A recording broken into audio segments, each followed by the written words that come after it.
a lot has gone down since we have last been on the platforms. What about the billions of people that have no chance for any health care at all? Many of them, if not most of them, brown and black. We must question the true felt impact for the average black person in Canada.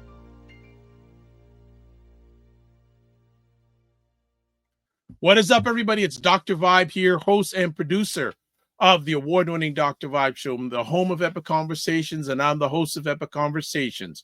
2018 Innovation Award winner, 2020 Best Podcast News Award winner given out by the Canadian Ethnic Media Association. I also co-host and co-produce the only online show in the world for dads and fathers. It's sponsored by Dove Men Plus Care. And being part of that team, we've reached out directly and indirectly to over 400,000 dads, fathers, and male caregivers around the world. As always, I like to say you're blessed, highly favored, a magnet for miracles, and a solution for someone's problem. And it is Sunday afternoon, a little bit after 5 p.m., and we are here with Black Canada Talking, where Black Canadians give their POVs, takes, insights on local, municipal, provincial, countrywide, Canada, and international news events. As always, he is here, a little bit delayed today, but he is here. Cesar Ndema-Moussa. What is up, Cesar? How you doing? Dr. Vibe, brothers and sisters and allies, thank you always for having me. I'm okay, thank you. My apologies for being late. I was in the meeting, and part of that meeting conversation will be here in our conversation regarding the Canadian elections. So yes. Okay, so you're hot off the. So what else has been going on before you came on? Like before that? Okay. Well, just it's a busy weekend. Weekend spent with family. Good. Also, weekend of it's something that should be normalized, but just a reminder to brothers and also to sisters, to be there for one another in the relationships as full members of the couple, aka helping to the house chores, helping notably with the kids. The term is not babysitting, but I was at home with the young children while my wife went to the gym. So because it's good also for brothers as sisters. And when she came back, I went to the gym. Very nice. On top of that, yes. And on top of that, I was having a conversation regarding,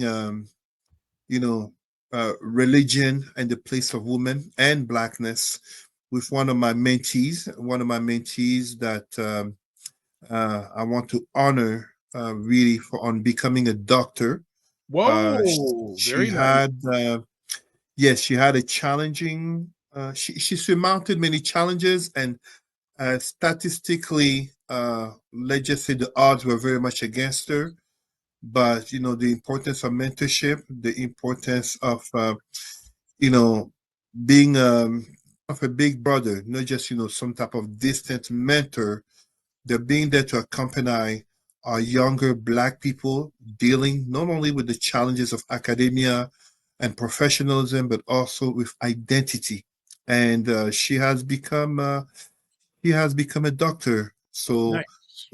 First one in her family, but truly, I just 30 years old, by the way, just 30 years old. Wow. Okay. Yes. Okay. Yes. You've had the opportunity and blessing to have a positive impact on many younger people. I guess let's just focus today on younger people's lives. How do you feel when you see moments or encounter moments like you did today with that mentee? How does that make you feel? Let's put it this way. This year, 2025, two of my mentees become doctors, one in Canada, one in the United States. So it is quite an honor because I like to think they would have succeeded without me. It's not about me. It's about them. When I say about them, it's about having someone in your corner that can be there to support you and to tell you, yes, you can. So the impact, when you ask in terms of the question, this is a continuation of, as I often point out to example, the image behind me of great Black leaders. It's we're standing on the shoulders of giants, and we are also responsible for crafting the giants of the next generation. We Mhm. all have to do our part. When Dr. Vibe, you yourself, as part of your intro, you talk about, Black fathers, Black men, but you also talk about community, the sense of family, uh, offering a platform for exchanges, and notably to address topics that speak to a community, and notably to have younger staff coming in to learn what it's like to work in media. This is all part of that mentorship. This is all part of that alternative that too often our young Black people, but even older Black people, they don't grow up to see as a normal outside of entertainment, crime, poverty, sexual exploitation. They don't see striving and successful Black people, Black women, and Black men, young and old, who pass to them the baton tips, uh, you know, mindset. I often say my triple A: adjust, adapt, to advance. Adjust to adapt to advance. It's a mindset thing. It's a mindset beyond. I don't like that term for Black people. We often hear about resilience. Resilience is attached to Blackness as slavery and colonization and racism. I want us to go further than that. Adjust to adapt to advance and pass it on. Pass it on to the next ones. I wouldn't be here without my father. Mhm. I also wouldn't be here without Dr. Vibe. Wow. You well, of course. Well, let's be honest. It would be so. Listen, Dr. Vibe, let me be honest right now. What would I be doing if I wasn't here with you right now? I'd be watching France versus Croatia playing right. I'm being honest. That's Or- my okay. and at 6 p.m. I will be watching Canada versus USA. But Yes, yes, but yes. you see what I mean? But it is the sense that something of value makes you feel valued. And when it is positive, but also when it's negative, you pass it on. Kind of that expression, um, you feed or you sow what you feed. One of those expressions. You reap what you sow. You sow what You you reap what you sow, or you sow what you reap. I think it's you reap what you sow. I think reaping comes after the sowing. So you reap what you sow.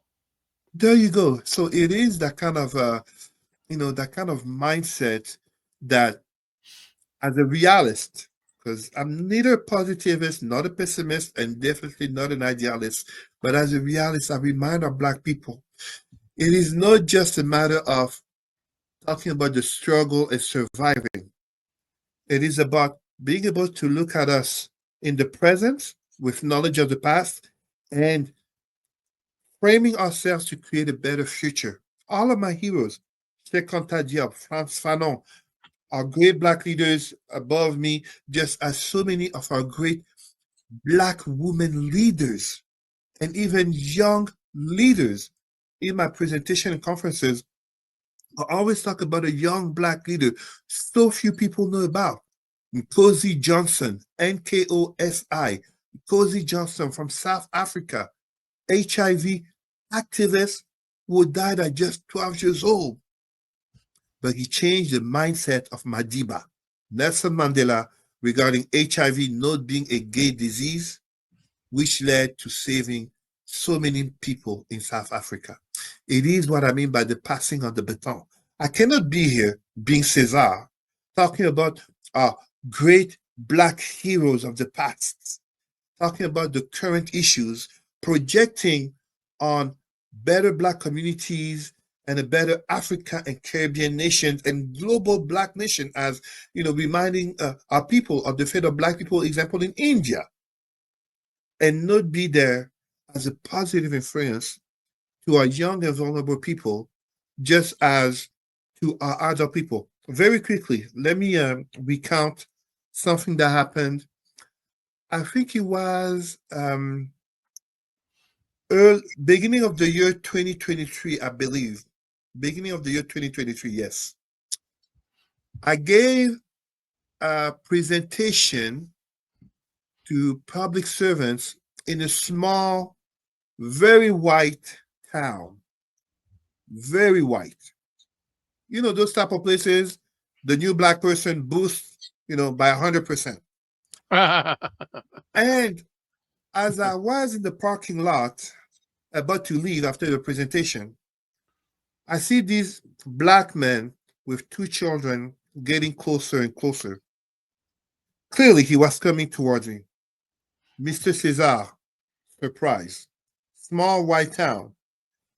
This brother remembered me from, I'm going to say 2017, maybe 2018 in Montreal when I gave a conference. And what did he tell me? He said, I was so offended by the things you were talking about regarding religion and the black community, but I pushed myself to do some research. Thank you. You changed my life. I am paraphrasing the conversation we had, but basically he talked about changing his life and changing the life of his daughters because he was able to see he was brainwashed. He was racially and religiously indoctrinated, and thus he is saving his daughters from that religious and racial indoctrination. That's the impact. That's the influence. Excellent. Well, your number one fan is in the house. Michelle Baptiste Hello, says, Michelle. good evening, gentlemen.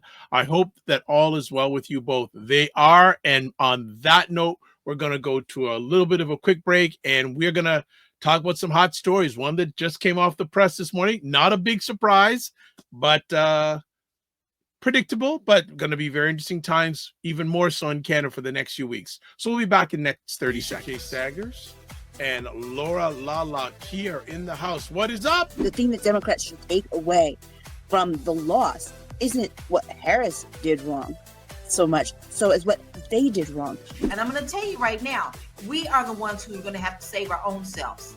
Don't be looking for some white man to come and save you. The people who created the phrase "stay woke" are like, woke ideology. We would have never put those together. And then what is that ideology? Oh, you mean differences? Oh, you mean people who aren't like you? All right, you catch it Saturday afternoons, 5 p.m. Eastern, 2 p.m. Pacific, primetime Saturday with Aisha and Lala, where two African American queens try to make sense out of the nonsense that's going on in their country, America. As always, little housework, please subscribe to the Dr. Vibe Show on YouTube and hit the notification button. Also like the Dr. Vibe Show on Facebook, LinkedIn, and Instagram to advertise your business, product, or service on any of the platforms that I'm a part of. Email me, dr.vibe at the dr.vibeshow.com. Also, Indie Soup TV, run by our good friend, Dr. Tachi.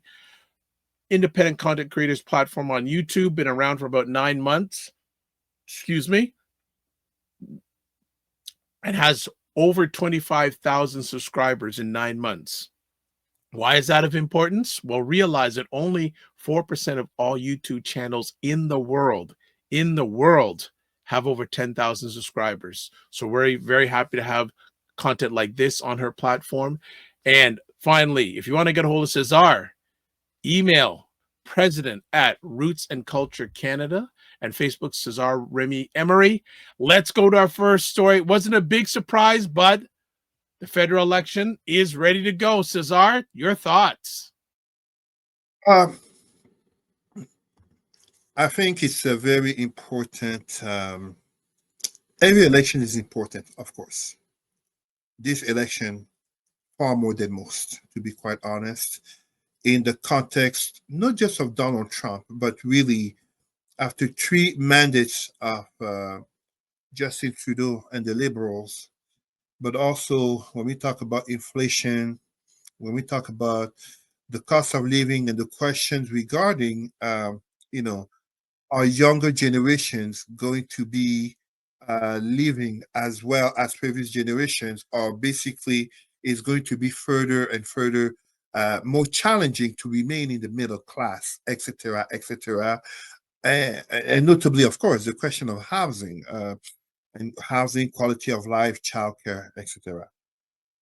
However, before I begin, and this is notably part of the conversation, the meeting that I was in, because I don't want to forget this. I want to talk about a topic that the media are not talking much. Controversial topic for many. I'm not here talking about Mark Carney, financial conflict of interest, as some would say. That's not what I'm talking about. I'm talking about the removal of Nepean MP Chandra Arya to be given the spot to Mark Carney, who is a non-elected politician. The reason I think it's important to talk about it is, first and foremost, I want to pay tribute to Chandra Arya. Chandra Arya has been a supporter of the Black community. I'm not saying this because anyone asked me to say this. I can easily see people thinking like, "Oh, Chandra Arya, that doesn't sound African or Caribbean as a name." No, Chandra Arya is a Canadian MP of Indian origin, born in India, if I'm correct as well. However, Chandra Arya has been not just a supporter of the Black community, but I myself, Cesar Ndema-Moussa, president of Roots and Culture Canada, Chandra Arya has been a supporter of us since the very start, which were in his writing. And to me, as to many other Black leaders, without needing to give names, so I speak to my own name,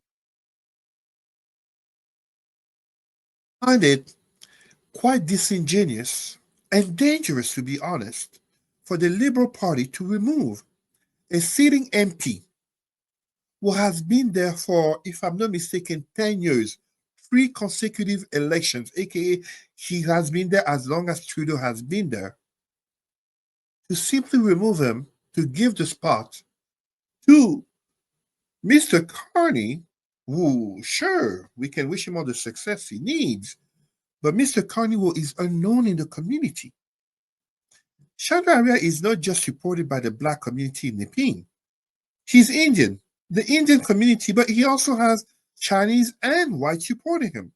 And for those who do not know, and it's no one's fault not to know this, Nepean used to be a conservative riding. Ottawa federal politics were, as you go, as where Nepean is, the further conservative it is, the further east you go, as in Orleans where I live, the more liberal it is. So Chandra has turned a traditionally conservative riding to liberal, overwhelmingly thanks to multicultural, multiracial, multi-ethnic voting. So for the Liberal to do such a move in such a close election, in a society that speaks more and more of EDI, equity, diversity, and inclusivity, and the party that has come forth in its claim, and notably its funding, no matter how we can feel about it, of multiculturalism, it is a dangerous move. It's a dangerous move in the greater conversation of things. Media are not talking about it. It may seem insignificant, but it's a dangerous move in a close election in which, yes, the Liberals have come back from a 25 to 30-point deficit, notably due to Trump's tariff war against Canada. But in this close election where many pollsters, I'm thinking Leger, Nanos, and I think Angus Reid, are either putting Liberals and Conservative neck to neck, and some are putting the Liberals by 0.5 to 1% above, but also in terms of writing, that Liberals at this moment might be having a majority of ridings. In such a close election, can you really afford to anger a community, basically anger communities, putting an MP that is greatly loved, who has been present, who has been on the ground for years? Many people would have expected me to be talking about regarding Canada going to the polls. If we don't talk about this, are we Black Canada talking? Because this MP has a lot of support. I am telling you myself. I have the letters here of how do you call that? New Year's holiday well wishes from Chandra Arya. And I no longer live in Nepin. I no longer live in his writing. So I find that this very much illustrates, the less official conversation regarding these elections. This also illustrates what to me is the public image of Canada versus the reality that's lived and felt by many between the postcard and the reality of discrimination, racism, favoritism, which can truly hurt the Liberal Party. A Liberal Party which has to be very careful to take for granted Black votes, but also votes of other communities. When we look, for example, the Conservative, I mean, at the provincial, it's very clear to see. For the Conservative have multicultural vote more than the Liberals. Doug Ford winning again. So at the federal level, the Liberals must not take for granted the so-called ethnic vote, especially in regards to an MP as Chandra Arya, because this election is crucial. It's not just an election in terms of who will be the next prime minister, but we're talking about who will be the Canadian representative to stand up to Donald Trump, to shift Canadian great dependence to America. And we cannot be hinging such on such petty politics. Because what? Chandra did come forward wanting to become prime minister and he doesn't speak French. I'm from France. I don't hold it against him. Why would I hold it against him? You see what I mean? So I think for these elections coming, April 28th, I, among many, will notably be paying attention to what happens in Nepin. Because yes, Mark Carney, our current prime minister, and maybe he might win. It's great that he's in Nepin, but not at any cost. Never at the cost of disrespect. The Liberal Party should honor Mr. Arya for his 10 years of good service. Hopefully, truly hopefully, Mr. Arya endorsed Mark Carney, but the Liberal Party, in that honoring, must not be by words, concrete actions, especially if they come back to power. Mr. Arya has been a good soldier, has been a good representative of that Canada that we like to see. An Indian man supported by the Black community, supported by, yes, his Indian community, but supported also by Chinese, by whites, etc., etc. This is the Canada we want to see. That's Excellent. No, that's good.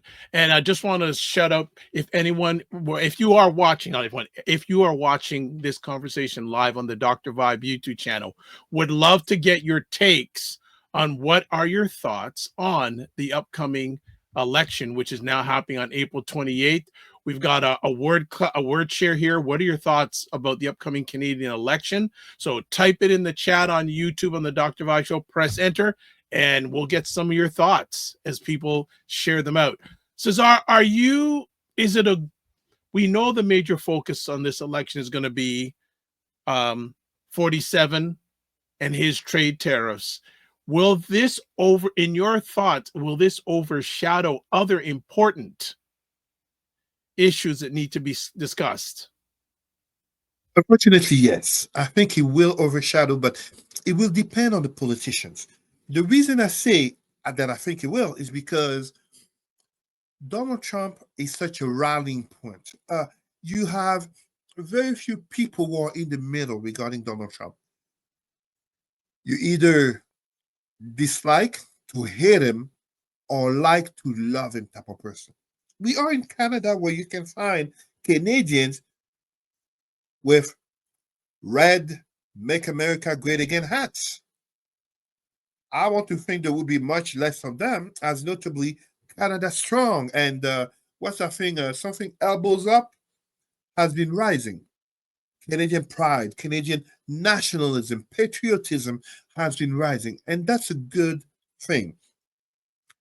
I've had the honor of representing Canada in 3 different fields, as I've said before, in martial arts, in academia, and as I will be returning again uh, uh, April 14th at the United Nations for the 3rd year in a row. However, we must look at it in terms of beyond Donald Trump, the housing crisis that's beyond Donald Trump. I mean, tariffs, and yes, the cost of housing and renting will go up, yes. But the housing crisis was there before Donald Trump.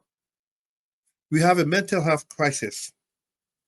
We have a drugs crisis. I saw just yesterday a video of organized crime shoplifting in a Shoppers Drug Mart in Barhaven in front of bystanders recording. We have a problem of safety. And by safety, I am not here advocating for an increase of police budget. No. I am advocating for an increase of funding to social services, notably mental health, for the Black community. I gave an interview podcast to the University of Ottawa in which I was notably talking about where is the Black Community Center in Ottawa? Where is it? Other communities have the Black community centers. The excuse, blame, we should say, to the Black community of being better organized is relative to the fact that the other communities did get the political / municipal, provincial, and federal support to have the community center, which we are not seeing for the Black community. Yet, the Black community is being vied upon for the votes. And beyond that, let us not forget there is that underlying crisis that is also targeting Canada regarding the birth rate. But when I say birth rate, it's less of an issue for so-called immigrant communities such as us, Black people, but for the white majority population in regards to the rise of hate and sentiments of the so-called white supremacist ideology of great replacement. All of these issues, will they also be addressed and talked about for a safer, more prosperous Canada? Or will they all be shoved under the rug in the name of the big fear of Donald Trump? I mean, we can talk about tariffs and Donald Trump all we want, but if people can't afford the cost of living, what's the conversation before Donald Trump? So we have to be careful not to mock people's intelligence. And yes, it's elections. People tend to vote more with the sentiments than, let's say, with facts, data, and reason. But that's still not an excuse to take people's votes for granted, notably in the name of playing upon the fears. So we've outlined the trade tariff, housing. Are there any issues you'd like to see addressed by the leaders during the campaign? There is an issue that is dear to my heart, which I know they're not going to address it, but it really links into the next topic regarding the Canada-Africa strategy. A Canada-Africa strategy that is not in tune with the reality of African development in a more multipolar world in which the West is being pushed out of Africa further and further. I would be greatly surprised if the leaders of parties talk about Africa. Yeah, they should. They absolutely should. It's not just about America wanting to get land from Ukraine to explore the rare earth. China is making big moves in Africa regarding rare earth.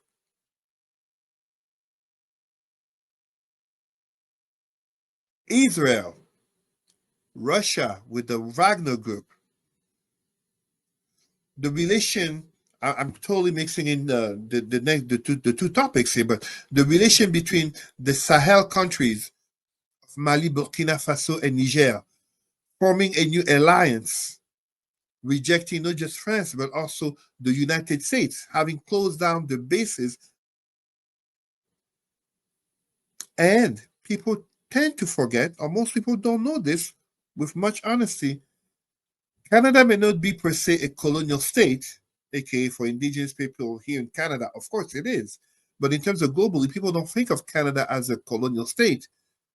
But when it comes to mining, Canada is a leader in global mining. So a Canada Africa strategy lacks teeth, lacks funding, lacks concrete measures and concrete metrics. I'm not talking about aid to development. I'm talking about strategic, uh, mutually beneficial partnerships. Notably, as Canada looks to become less dependent upon the United States. But I strongly doubt this conversation will come into the elections. I strongly doubt it.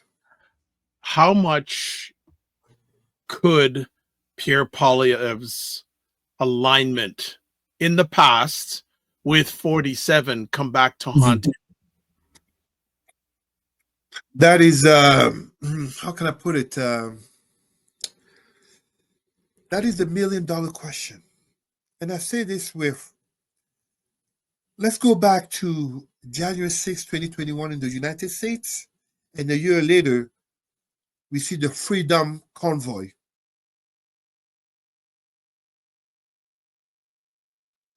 Contrast with our Black heroes and sheroes who fought for freedom, EEDOM. So here we see a conservative Canadian leader who tried the populist brand, but didn't see 45, the leader of white Western populism, borderline turned against him because of some past comments, and now he's trying hard to distance himself while having lost a 30 to 25 points lead. Absolutely, planning did make a big difference. So the question will notably be, was the sentiment more anti-liberal or anti-Trudeau? Many analysts will say it's more anti-Trudeau than anti-liberal. Let's be honest. During the pandemic, which seems like a long time ago, but was just 2-3 years ago, truly, those government checks, aka CERB, were welcomed by those who received them for all that they would assure you that they dislike or hated Trudeau, but they didn't dislike receiving the check from Trudeau. So now that Trudeau is gone, and that we have Trump with his tariff conversation, boosting up Canadian patriotism, but also boosting up, as the expected round of tariffs is to come on April 2nd, the price of goods. We have someone like Mark Carney, the current prime minister, but literally calling out for elections. When he not only talks about removing the carbon tax, but also to lower the taxing percentage, notably for middle class families, by 1%, which estimations, I believe, talked about an $850 saving to families. Canadians will go to the elections thinking of Trump, yes, but also thinking about the fridge, thinking about the saving, thinking about the child care for the children. And by here, the conversation won't just be about Jagmeet Singh and the NDP support for dental plans and childcare plans. But in this close election, it becomes a Canada that's multi-party, but really the duality of the two parties, liberal versus conservative. And I gave you a very good example also here. You look at, for example, Quebec. You get the Bloc Québécois, which is there to defend the interests of Quebec. But in such a close election, which has seen a rise of Canadian patriotism, a rise of Canadian patriotism is not good for Quebec independence. And the rise of Canadian patriotism usually tend to link in Quebec with voting for the Liberals. A rise of Canadian patriotism in light notably of uh, a fear of America tariffs of annexation, also means lesser votes for the NDP, which has seen a shrinkage of intentional voters, and those voters tend to go to the liberals again. But even many conservative, how conservative were they? Because so many of them, they didn't really have an issue per se with the Liberal Party. They had more of an issue with Justin Trudeau, the son of Pierre Elliott Trudeau, the person that they saw as being white woke. I purposely say white woke to contrast with wokeness from our great African American ancestors. So they had more of an issue with the man than the party. This election becomes much more interesting than we would have anticipated in the fall, in the winter, until January 20th, when Donald Trump came in and started talking about Canada as the 51st state and Governor Trudeau. I mean, Trudeau is living in praise, basically representing Captain Canada. The question is, who will be the next Captain Canada? For Pierre Poilievre, this is a dangerous election because the loss would be historic for him. For Carney, would be historic as well. And then seated politician coming in to become prime minister. Jagmeet Singh, he tried, but nobody looks at this election thinking the NDP and Jagmeet Singh might win or is going to win. And to be quite honest, Canada is not yet ready, to my humble opinion. Canada is not yet ready for a non-white, notably non-Christian, notably turban-wearing Sikh, S-I-K-H leader. One would think that I would hate to say this. Many would say that's not true. Well, I'm sorry, that is very much true. Well, we'll be broadcasting all over this election. I'm already going to put it out there for Cesar and some others to come on April 28th, and we'll talk about election coverage. Maybe I'm sure there'll be one or two debates. We'll see if we can get some of our political commentators or some of our good people come on and chat and give their thoughts about the debate. So more to come. Next up, Cesar touched about it, but I think he's going to go deeper dive. Forgotten Black narratives. Yes, and it's not a long conversation per se. I just wanted to give a reminder to our listeners, to our sisters, our brothers, and their lives listening, not to forget about the fate of Black people who are dying right now in Sudan, and it's not making the news. I'm talking about Sudan, and yet there are fears of a renewed conflict in South Sudan. Terrible thing. North Sudan is already in conflict, the biggest humanitarian crisis going on right now in the world, and talks of a renewed crisis in South Sudan, which, if I recall, to the death or the displacement of up to 500,000 people. Next door, you have Ethiopia with probable renewed conflicts in regards to Eritrea and the Tigray region.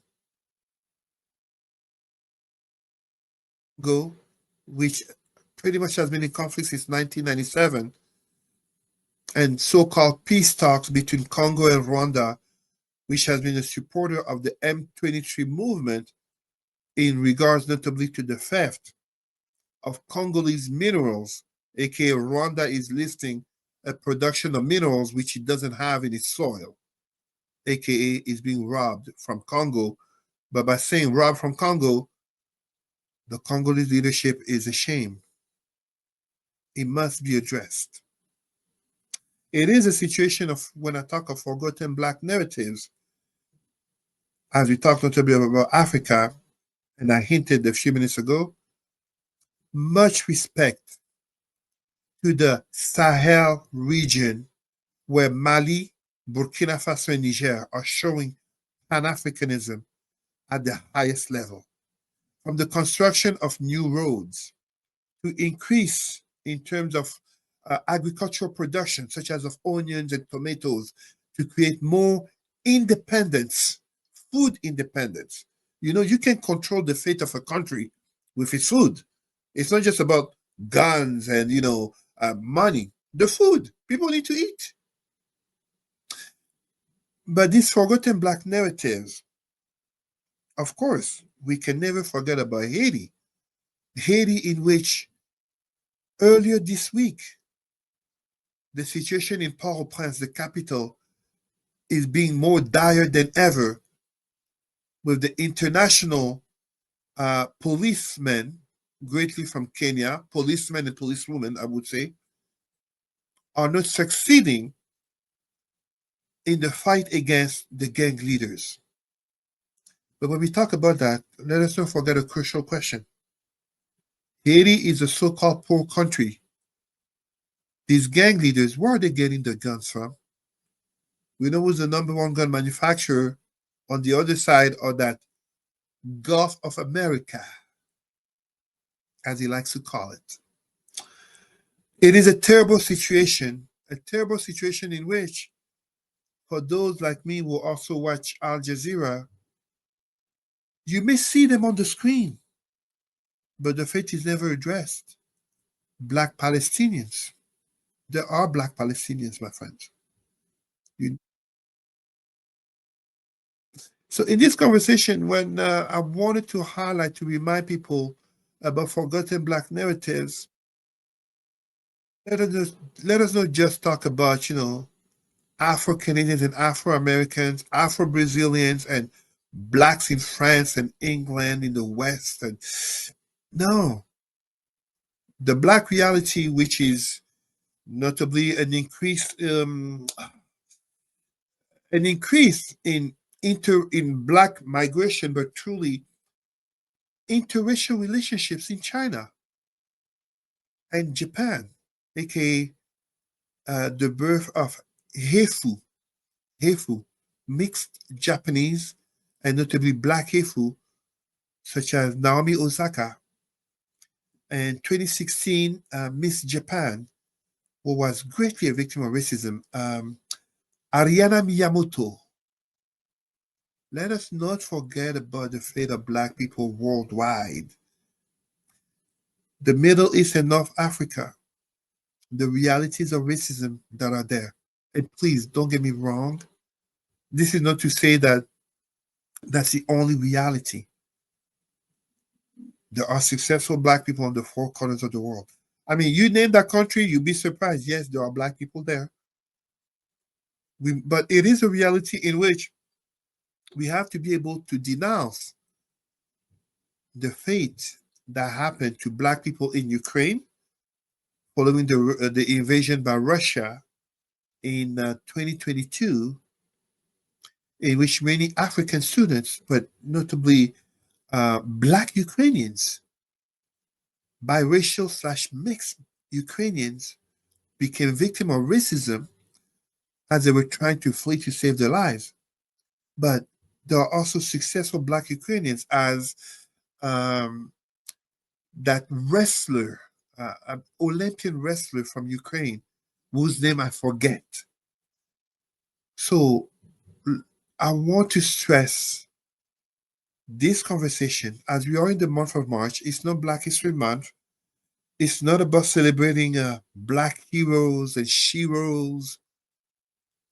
If we forget about Black people that are not often talked about. I mean, who has heard about the fate of Black Palestinians since October 2023, that the Israel versus Hamas conflict has begun? And even Black Lebanese, as there's people dying also in Lebanon.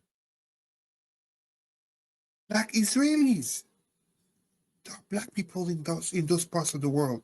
Yes, in the Middle East and notably in the Gulf countries, the fate of Black maids, Black house servants, The New York Times, and I thank my friend Rachel DeCoste. She shared an article from the New York Times regarding why are black housemaids disappearing in Saudi Arabia.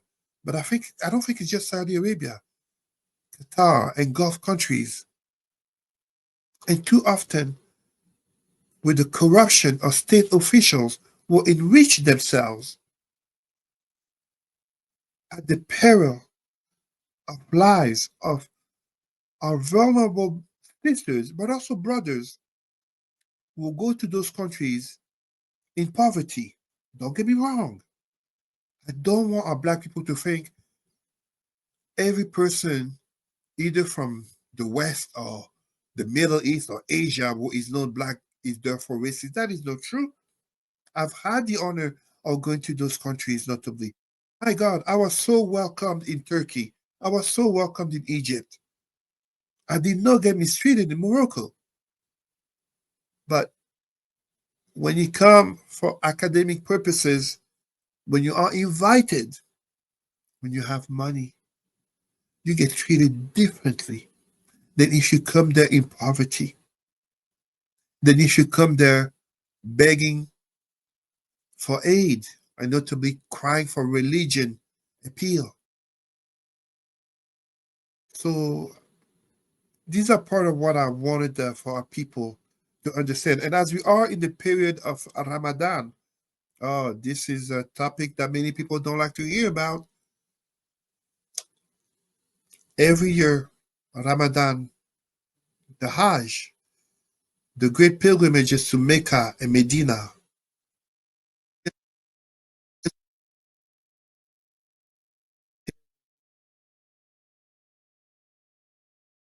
the so-called religion of peace that claims not to do racism, and yet some people like to use the excuse of Arab culture. No, no, no. There's racism in all three Abrahamic religions. Let us dare to be brave and bold.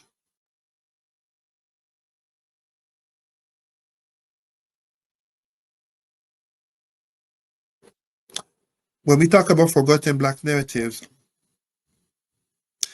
it is a narrative in which the church, so the Catholicism is the biggest denomination of Christianity. The leader of the Catholic Church gets sick, aka Pope Francis, medicine to save his life.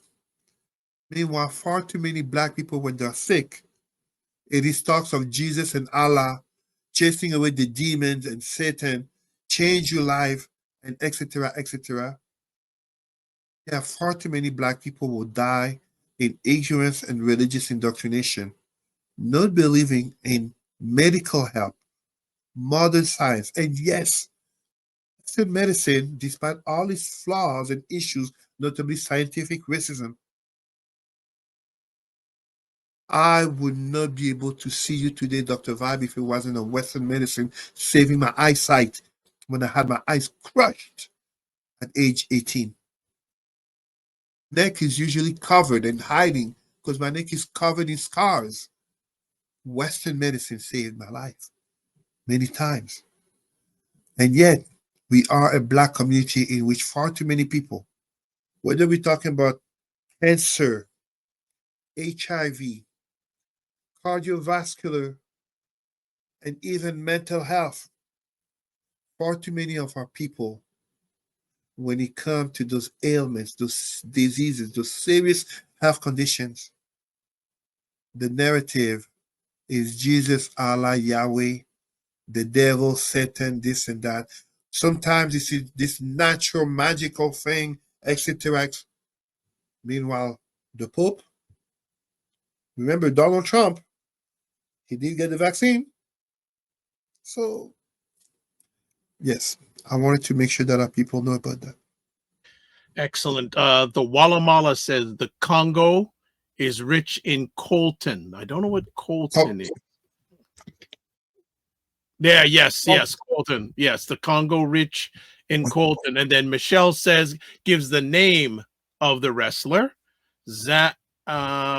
I lost it now all of a sudden. Let me just, yeah, thank you. There's the name of the wrestler. I won't even try to Yeah. pronounce it. I won't Zan even, Vesanovic Belenyuk. thank you very much. Excellent, excellent. All right, to end it off, we have our latest edition of 47, and Elon. What are your thoughts of their latest the latest escapades? Um, Discontentment and resentment, even, and truly, voter remorse is growing in the United States. We cannot dismiss 2 months in,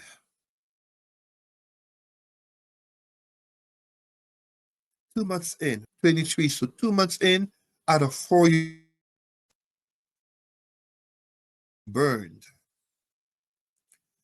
Republican politicians,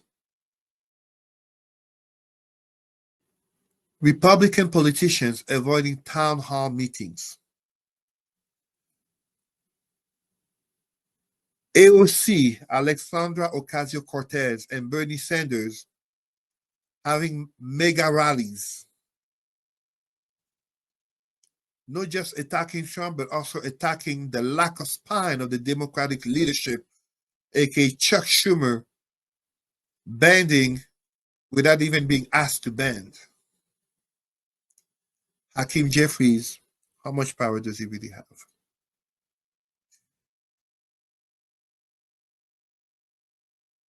States, it's going to be a hot summer. I am scared.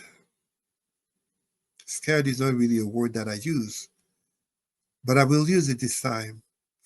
I'm scared for the innocent lives that might be lost. I am not a prophet. Prophecy doesn't exist. Religious superstition. I'm not a prophet.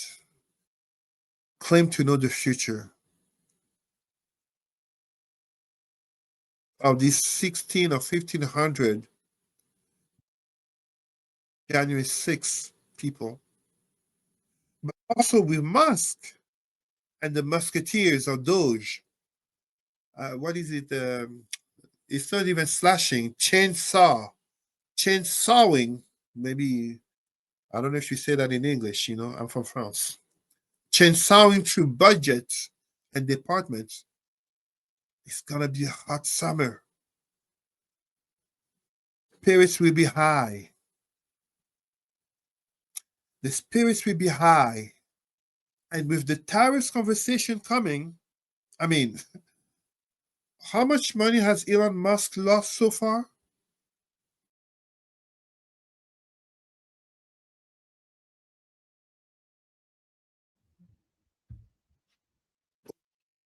I was out. Sorry about that. How much money has Elon Musk lost so far? Over $100 million. Oh, billion dollars, according to, I believe, Forbes or Fortune magazine. More and more calls from Tesla investors calling for his resignation, for him to step down, and even that he shouldn't have bought Twitter. The nature of conflict of interest is blatant, as if we are in an African banana republic with Trump, just as, what's his name? Secretary Lutnick calling on Americans to buy Tesla. While Musk also has government contract, notably in defense. I mean, we talk about Canada being too reliant on the United States. The United States made itself too reliant on Elon Musk. And thus, the power that he is having, but also the consequences that are befalling upon the weak, vulnerable, poor, and greatly ignorant people, far too many of them being MAGA voters who voted for Trump and Musk, who literally voted for these two men who, let us be honest, they didn't make a secret about this. They were not hypocrites. We can assign much blame or criticism to them. They were not. I mean, We can argue about the way they're doing it, the way they're going about it. Absolutely, we can. But there were no hypocrites about this. And people are suffering the consequences of the vote for Trump or not having voted for Kamala. And don't get me wrong, as often it is said that American politics, Republicans, Democrats, it's two sides of the same coin. I'm not here to predict the future. I'm not, but I think we can all agree, if nothing, the rhetoric would have been different. The way, the matter would have been different under Kamala. But maybe this is what America needs. America is getting what he voted for. And when you look at, notably, such a thing that happened, the removal of protections for notably Haitian, Cuban, etc. migrants, I read stories of people who voted for Trump and are seeing the spouse, the girlfriends, the significant other being deported to the next level. People who voted for Trump, and even the story of this Cuban voted for Trump and got kicked out of USA. So, literally to finish, it is a conversation in which politics is biting.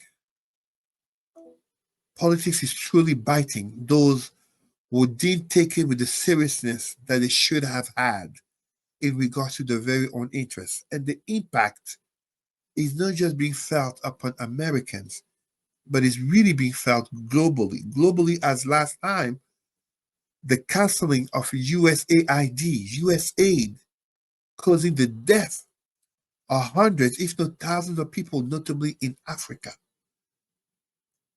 This is no real politic, aka hardcore material weapons politics.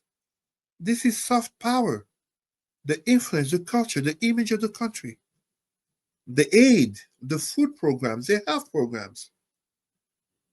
Innocents dying. It's a terrible thing, Dr. Vibe. It's a terrible thing. Allow me to stop here. I'm just mindful of the time. Well, especially for yourself. One more quick thing. What is your message to anyone who voted for 47 and now says, I didn't expect him to do this? Well, Dr. Vibe, allow me to quote you from earlier in the show. Something about you reap what you sow. What it is.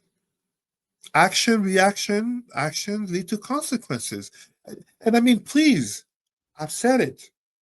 And notably, as I'm going to the United Nations in about 3 weeks, I don't want people, the American border guards, to tell me that I can't come in because apparently I am anti-Trump, just like they did for this French scientist for his opinions on Trump. No, I love Donald Trump.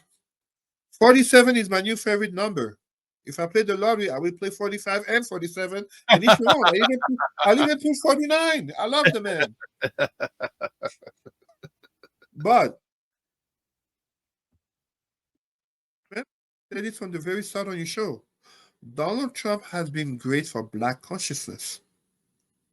He has been great for Black consciousness because he has whipped the minds of many Black people who had become way too comfortable in integration. And the figure as Donald Trump, notably with his past, aka Central Park / Exonerated 5, coming back with birthism and other practices, Hollywood tapes, but also January 6th, coming back to the minds of many Black people that, hey, but more Black men voted for him. They didn't vote for Donald Trump per se. Many of them voted against the Democratic Party. Or they But didn't now, show up look, at all. yeah, they voted more against the Democratic Party than they voted for Trump. Right. But now, actions lead to consequences, and this is what we're seeing. All right. That's it for today. Want to say, as always, thank you to Cesar, as always, for taking time out of his positive, productive schedule to share with us. If you want to get in touch with Cesar, email president@rootsandculturecanada is there. And then also Facebook, Cesar Remy Emery. As always, Cesar, thank you as always. Don't just manage your time, manage your energy. Remember, you and the family to give yourselves grace, and we'll chat with you soon. Take care. All right. Excellent. All right, family. That is it for today. And as always, I want to say thank you for taking the time to watch and share with us today. Let's wind it up properly. Please subscribe to the Dr. Vibe Show on YouTube and hit the notification button. Also, like the Dr. Vibe Show on Facebook, LinkedIn, and Instagram to advertise your business, product, or service on any of the platforms that I'm on. Email me, dr.vibe at the drvibeshow.com. If you want to get in touch with me, website, the drvibeshow.com, YouTube, Facebook, and LinkedIn, The Dr. Vibe Show, Instagram at The Dr. Vibe Show, X/Twitter at drvibeshow, email dr.vibe at the drvibeshow.com. You can also watch replays of this show on the Dr. Vibe Show, on the Dr. Vibe Show, YouTube, Facebook, and LinkedIn platforms. Also the website, the drvibeshow.com. Want to say a shout out also to Christy White and Kiana Mahmood. Thank you so much for taking the time to watch the show today. As always, live your life as a dream. If you can dream it, you can make it. Sometimes you have to get small to get stronger. Block assumptions. Aim bigger, aim better, aim higher, aim wider. Love, faith, and respect. Don't just manage your time, manage your energy. Remember to give yourself grace. Hey, if you're not making money, make history, but try to do both. And then finally, make it better. God bless. Peace be well. Keep the faith, while good, and we'll chat soon.